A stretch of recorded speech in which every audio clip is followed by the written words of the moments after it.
Guys, magandang tanghali po sa amin, sa atin. Yan po ang panahon sa amin. Uulan, iinit. Kanina po yung umuulan. Ngayon naman po iinit.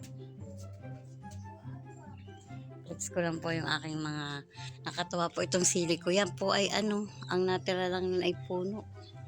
Pinagtiyagaan ko po siyang diligin. Ayan po, may sili na po siyang bunga. Oh. Ayan. Hindi na ho kami bibili ng sili. Oh. Inalagaan ko yan ng kadidilig. Tapos meron ho akong kalamansi. Mga mapapakinabangan sa bakuran. Kahit di ka na bumili, ayan po. Marami rin pong bunga yung kalamansi ko kahit yan ay mababa ang puno. Ayan po ang mga tanim ko rito sa aking bakuran. Meron po akong lagundi. Ay, serpentina po yan. Gamot po sa sakit ng tiyan. Po yung mga tanim ko rito, ayan po. May bago po ako tayong napichay, guys. Ayan, oh. Pag po yan lumaki, gulay. Yan po ang tinatanim kong mahalaga. Pwede natin gulayin. Pwede po namin gulayin lalawak sa nilaga. Ito naman po yung gamot sa ubo. Yan, lagundi po. Tapos ito po, oh.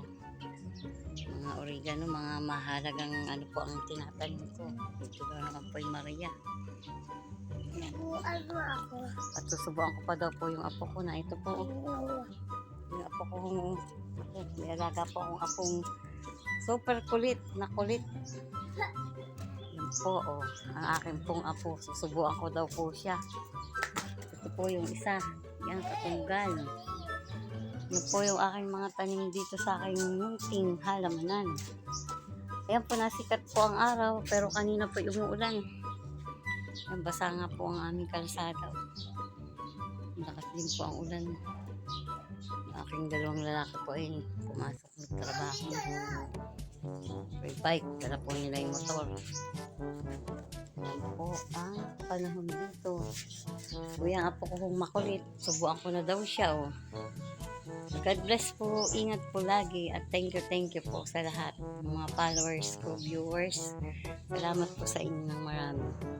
Huwag po kayo magsawang sumuporta. Thank you po, ingat po.